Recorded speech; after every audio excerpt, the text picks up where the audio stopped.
السلام علیکم ورحمۃ اللہ وبرکاتہ۔ امید ہے کہ آپ سبھی بخیر و عافیت سے ہوں گے۔ جیسے کہ آپ کے علم میں میرا چینل ہے آپ کے مسائل اور ان کا حل۔ امید ہے کہ آپ کو موضوع پسند آ رہا ہوگا، آپ کے دل کو بہا رہا ہوگا، آپ کے علم میں اضافہ کر رہا ہوگا۔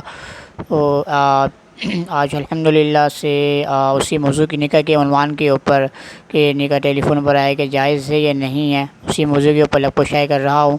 امید ہے کہ آپ کو موضوع پسند آ رہا ہوگا۔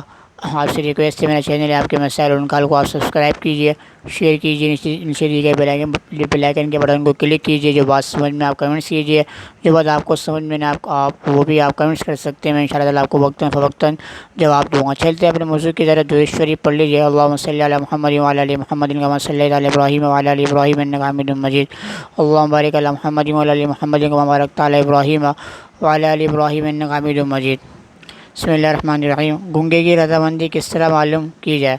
سوال: ایک لڑکی پیدائشی گونگی بہری نابینا ہے، یعنی نہ دیکھ سکتی ہے، نہ سن سکتی ہے، نہ بول سکتی ہے۔ اب وہ جوان ہو گئی، اس کی شادی کا مسئلہ ہوا تو اس کی رضامندی کیسے پتہ چلے گی؟ جواب: گونگا اشاروں کے ذریعے اپنی رضامندی اور ناراضگی کا اظہار کر سکتا ہے، اور اشاروں سے اس کو بات سمجھا جا سکتی ہے۔ اگر کوئی جیسا کہ گونگا ہو، نہ دیکھ سکتا ہو، نہ سن سکتا ہو، نہ بول سکتا ہو، تو اس کی رضامندی کس طرح معلوم کی جائے کہ لڑکی ہو؟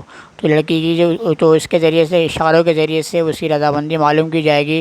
اس کو پہلے سمجھایا جائے گا کہ آپ کا نکاح ہو رہا ہے، جس طریقے سے اس کے بعد اس کی اشاروں کے ذریعے سے اس کی رضامندی معلوم کی جائے گی۔ اگر وہ اشارہ کر دیتی ہیں، جو کہ عام فہم ہوگا، جو ہیں ڈاکٹر یا اسپیشلسٹ ہیں، ان کو بلایا جائے۔ اگر کوئی گھر والے سمجھ سکتے ہیں ان کا اشارہ، اگر وہ سمجھا دیں تو یہ کہ ان کا نکاح شمار، یعنی کہ اس کی رضامندی شمار ہوگی اشاروں کی۔ اگر انہوں نے اشارہ اس طرح کر دیا کہ جس سے معلوم چل رہا ہے کہ رضامند ہیں، تو اس سے نکاح ہو جائے گا۔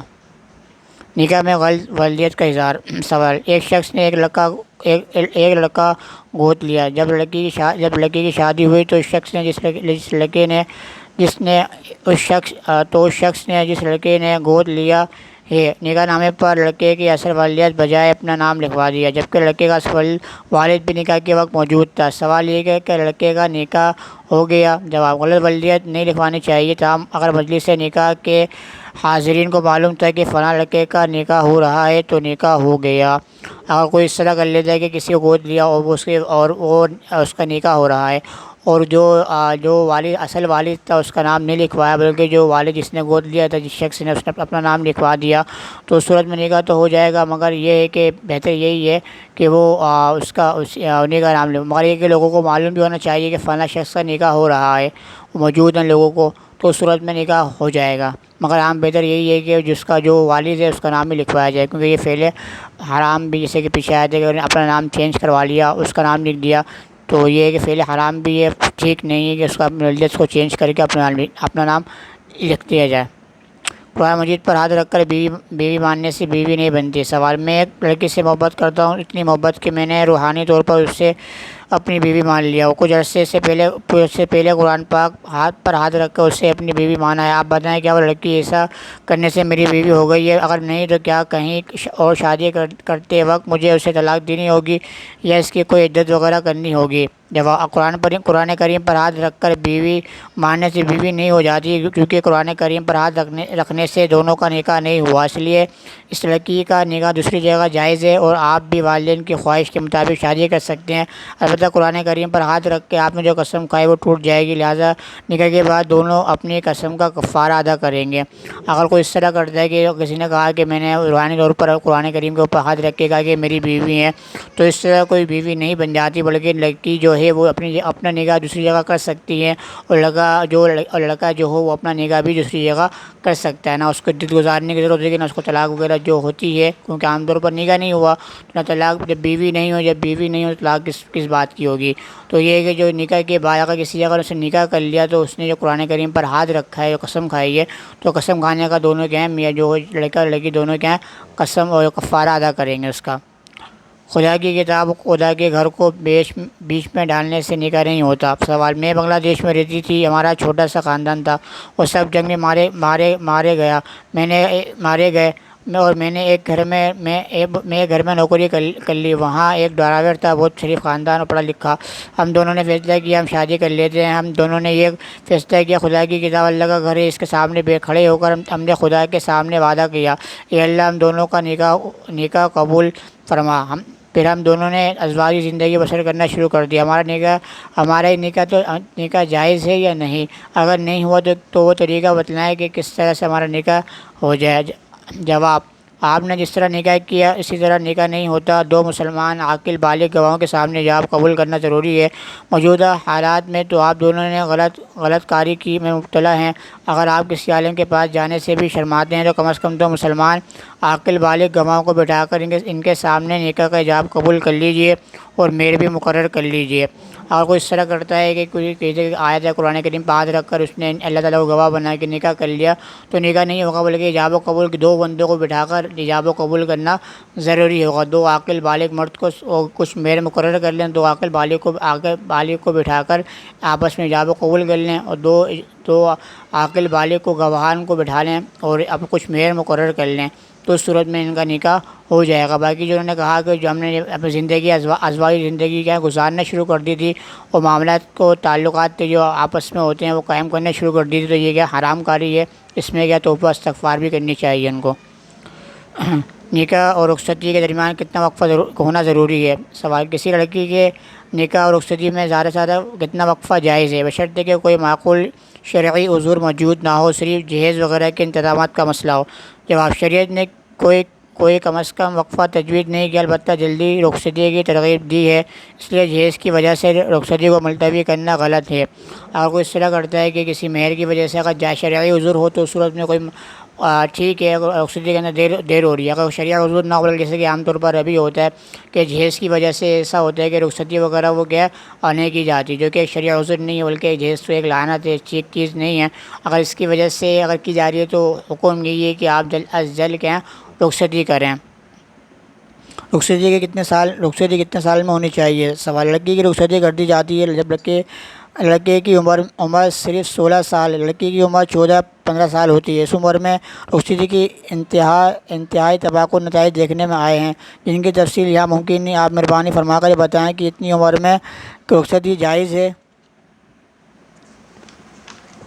جواب: شرعاً جائز ہے، کوئی خاص رکاوٹ نہ ہو تو لڑکی کے جوان جانے کے بعد اس میں مصلحت بھی ہے، ورنہ بگڑے ہوئے معاشرے میں غلط کاریوں کے نتائج اور بھی توقع ثابت ہوتے ہیں۔ حلال کے لیے توقع نتائج جو کہ محض فرضی ہیں اس پر نظر کرنا حرام، اور حرام کے توقع نتائج جو واقعی اور حقیقی ہیں پر نظر نہ کرنا فکری اور نظر کی غلطی ہے۔ اگر کوئی اس طرح معاملہ کر لیتا ہے کہ لڑکی کی عمر 14 سال 15 سال، لڑکی کی عمر 16 سال ہے، تو عمر یہی ہے کہ آپ ان کی رخصتی کر دیں، کیونکہ ایسا نہ ہو خدا نہ خاصہ بندہ جو حرام کاری ہے اس پر نظر نہ رکھے، بلکہ دوسری جو چیزیں وہ جو کہ عمر نہیں ہے، یہ ہے وہ ہیں، عمر کے اوپر بہانہ بنا کے آپ ان کی رخصتی نہ کرنا، بلکہ جو حرام کاری خدا نہ خاصہ ایسا نہ ہو جیسے کہ معاشرہ چل رہا ہے کہ وہ حرام کاری کے اندر مبتلا ہو جائیں، تو اس سے بہتر یہی ہے کہ آپ رخصتی کر دیں، جو کہ حلال طریقہ ہے۔ حلال طریقے کا جو رخصتی ہے اس کو آپ فوقیت دیں، اور جو حرام طریقہ ہے جو اس کو نظر انداز کریں، تو آپ نظر انداز کریں، اور کوئی حلال جو طریقہ ہے رخصتی کا اس کو آپ فوقیت دیں، جو کہ ہمارا معاشرہ غلط سیم کی طرف جا رہا ہے۔ تو بالغ ہو گئے تو آپ فوراً سے ان کی رخصتی کر دیں، چاہے ان کی جو عمر بتائی ہے، لڑکی کی 14 سال ہے، لڑکی کی عمر 16 سال ہے، تو آپ حلال کو فوقیت دیں اور رخصتی کر دیجیے۔ آپ رخصتی میں تاخیر کا وبال کس پر ہوگا؟ اگر کسی لڑکی کا نکاح کر دیا جائے اور اس کو رخصتی کے انتظار میں 3 سال تک گھر میں بٹھائے رکھا جائے تو شرعی قانون کے تحت کہاں تک جائز ہے؟ جبکہ شرعی طور پر اور دنیاوی قانون کے تحت کوئی مجبوری بھی نہ ہو، محض یہ بہانہ بنایا جائے کہ ہم چونکہ دھوم دھام سے رخصتی کرانے کا ارادہ رکھتے ہیں، اس لیے رقم حاصل ہوگی تب رخصتی کریں گے۔ مزید یہ بھی بتائیے گا کہ نکاح کے بعد کتنے عرصے میں رخصتی کروا دینی چاہیے؟ جواب: رخصتی کے لیے کوئی وقت مقرر نہیں کیا گیا، لیکن نکاح کے بعد رخصتی میں بلا وجہ تاخیر نہیں ہونی چاہیے، اور شادی یا رخصتی میں دھوم دھام کرنا ناجائز ہے، اور بہت سے محرمات کا مجموعہ، اس سے توبہ کرنی چاہیے۔ رخصتی کے وجہ کے پیچھے آتا ہے کہ اصطلاح اگر کیئر کرتا ہے 3 سال کا وقفہ یا 2 سال کا وقفہ ہے کرنا ہے تاکہ پیسے وغیرہ آئیں، دھوم دھام سے شادی کا رخصتی کریں، بارات وغیرہ جو عام طور پر جو ہندوانہ رسم ہوتی ہے، جاہلانہ رسم ہوتی ہے، اس کے چکر میں بیٹھے رہیں، نکاح کے بعد رخصتی نہ کریں، یہ فعل کرنا درست نہیں ہے۔ جیسے اور نکاح ہو جائے تو آپ فوراً سے ان کی کیا رخصتی آپ کر دیں، رخصتی کے اندر بلا وجہ تاخیر وغیرہ نہ کی جائے۔ جو معاملات بتائیں گے اس کی وجہ سے تاخیر کرنا کیا ہے وہ گناہ ہے، کیونکہ اگر آپ اس طرح کریں گے تو آپ فعل حرام کے اندر مبتلا ہوں گے۔ نکاح پڑھانے کا صحیح طریقہ سوال، میں نکاح خواہ ہوں اور اس طرح نکاح پڑھاتا ہوں، ایک وکیل دو گواہان مقرر کر کے ان کو لڑکی کے پاس بھیج دیتے ہیں، اور وہ وکیل اور دو گواہ کے روبرو مقررہ حق مہر کے ساتھ شوہر کا نام لے کے اجازت اور ساتھ میں دستخط لے لیتے ہیں۔ ان کے آنے کے بعد میں وکیل سے 3 مرتبہ معلوم کرتا ہوں آپ نے لڑکی سے اجازت لے لی، پھر گواہوں کے سے کہتا ہوں تم لوگ گواہو اپنی وکالت مجھے دے دو، یعنی بچی کی طرف سے اجازت نامہ، میں نکاح پڑھاؤں، وکیل اجازت دے دیتا ہے، پھر میں اس طرح اجازت قبول کرواتا ہوں، لڑکی کے نام لے کر متوجہ کرتا ہوں، پھر میں اس سے کہتا ہوں مثلاً شبیر احمد بشیر احمد صاحب، مسلمان شکیلہ بنت کمال الدین کو اپنی وکالت میں 2 گواہوں کے روبرو مبلغ حق مہر 500 روپے کی آپ کو نکاح کر دیا ہے، آپ نے اس کو اپنے نکاح میں قبول کر لیا، وہ کہتا ہے ہاں میں نے نکاح میں قبول کر لیا، اسی طرح 3 مرتبہ کھلواتا ہوں، آیا اس طرح نکاح صحیح ہوا، یعنی شریعت کے مطابق، اگر خدا نخواستہ شریعت کے مطابق نہیں ہوا تو پھر آپ صحیح طریقہ تحریر فرمائیں تاکہ آئندہ اسی کے مطابق نکاح پڑھایا جائے۔ جواب، نکاح جب لڑکی کا ولی موجود ہو تو اس کی اجازت کافی ہے، اس سے کہہ دیا جائے کہ وہ نکاح نامے پر دستخط کرا لے۔ ہاں کسی جگہ لڑکی کی اجازت پر تردد ہو، وہاں گواہوں کا مقرر کرنا دوسری بات ہے۔ تو جیسے کہ کہا گیا ہے کہ آپ لڑکی کی اگر اجازت آپ کو لینی ہو تو ان کے دستخط آپ کروا لیے جائیں، تو لڑکی کے وکیل سے ولی ہیں ان سے پوچھ لیا جائے کہ لڑکی کے دستخط آپ کروا لیں، تو گویا کہ لڑکی کے دستخط کا ہونا اس کی رضامندی کی علامت ہے، کہ گویا کہ وہ کیا لڑکی رضامند ہے۔ کون نکاح پڑھانے کا حال ہے سوال، مشہور شاعر فیض احمد فیض کے بارے میں سب جانتے ہیں، انہوں نے اپنی بھتیجی یا بھانجے کا نکاح خود بطور قاضی پڑھایا۔ میں آپ سے پوچھنا چاہتا ہوں کہ ایک عام مسلمان جس کے پاس قاضی وغیرہ کی مسند نہ ہو، کیا وہ نکاح پڑھا سکتا ہے اس زمانے میں، جبکہ شادی کے اخراجات آسمان سے باتیں کر رہے ہیں؟ اگر انسان خود ہی یہ فریضہ انجام دے لے تو کتنے ہی جھنبیلوں و اخراجات سے بچ سکتا ہے۔ جواب، نکاح ایجاب و قبول کا نام، اگر لڑکا لڑکی کا سالہ نکالتاً گواہوں کی موجودگی میں ایجاب و قبول کر لیں تو نکاح ہو جائے گا۔ اگر لڑکی کا والد لڑکے سے یوں کہہ دے کہ میں نے اپنی لڑکی کا مسمى فلاں بعوض نے روبرو مہر تجھ سے کیا اور لڑکا اس کو قبول کر لے تو نکاح ہو جائے گا، البتہ نکاح خواہ کا مسلمان ہونا ضروری ہے۔ اگر کوئی قاضی صاحب اگر نہ ہو تو اگر لڑکی کا والد صاحب اس طرح کہ فلاں مہر کے ساتھ فلاں بن فلاں کا اتنے مہر کے عوض میں نے آپ سے ساتھ نکاح کیا، تو لڑکے نے قبول کر لیا تو 2 گواہان کی موجودگی کے اندر، تو اس صورت میں اس کا نکاح ہو جائے گا، اور شرط یہ بھی ہے کہ قاضی صاحب جو ہے وہ کیا مسلمان ہونا ضروری ہیں۔ جیسے کہ کہا کہ قاضی صاحب کے کوئی شاعر تھے، انہوں نے اپنے والد کا اپنی بیٹی کا خود نکاح پڑھایا، تو یہ کہ 2 گواہان کی موجودگی میں اگر انہوں نے نکاح پڑھا دیا، 2 گواہان موجود ہیں اور ایجاب و قبول دونوں نے کر لیا تو اس صورت میں نکاح ہو جائے گا۔ قاری صاحب کا خود شادی شدہ ہونا ضروری نہیں سوال، کیا نکاح پڑھانے کے لیے قاری صاحب کا خود شادی شدہ ہونا ضروری ہے؟ جواب، نہیں۔ نکاح کی زیادہ اجرت لینے والے نکاح رجسٹرار کی شرعی حیثیت، ہمارے یہاں ایک نکاح خواہ اور رجسٹرار ہیں، اور لوگوں سے باہر نکاح کی رجسٹریشن کا نکاح خوانے پر 500 روپے لیتے ہیں، اگر کوئی بطور مطلوبہ رقم نہ دے تو زبردستی پر اتر آتے ہیں، کیا شرعاً یہ جائز ہے؟ کیا اس قدر فیس نکاح خوانی صحیح ہے؟ اور یہ مسجد کے امام خطیب بھی ہیں تو ان کی ممت کا کیا حکم ہے؟ جواب، رجسٹرار کی فیس تو متعین ہے، وہ ادا کر دی جائے، اور نکاح خوانی کی اجرت اگر وہ اس قدر زیادہ مانگتا ہو تو اس سے نکاح ہی نہ پڑھوایا جائے۔ نکاح خواہ کی فیس جائز نہیں سوال، دریافت طلب مسئلہ یہ ہے کہ نکاح خواہ قاضی کے لیے گورنمنٹ کی جانب سے نکاح پڑھانے کی فیس مقرر ہے، اگر کوئی قاضی مقررہ فیس سے زائد مثلاً 500 یا 1000 سے روپے وہ طلب کرتا ہے تو مقررہ فیس سے یہ زائد حاصل شدہ رقم جائز ہے یا ناجائز؟ جواب، شرعاً نکاح پڑھانے کی فیس جائز نہیں، نکاح پڑھانے کو بجائے اجرت ہدیہ دینا جائز ہے۔ سوال، نکاح پڑھانے والے مولوی کو اجرت دینا اور لینا کیسا ہے؟ جواب، بطور ہدیہ اس کو دے دیا جائے تو جائز ہے۔ تو یہ تھی آج کا موضوع، آج کی گفتگو۔ امید ہے کہ یہ آپ کو پسند آ رہی ہوگی اور آپ کے علم میں اضافہ کر رہی ہوگی۔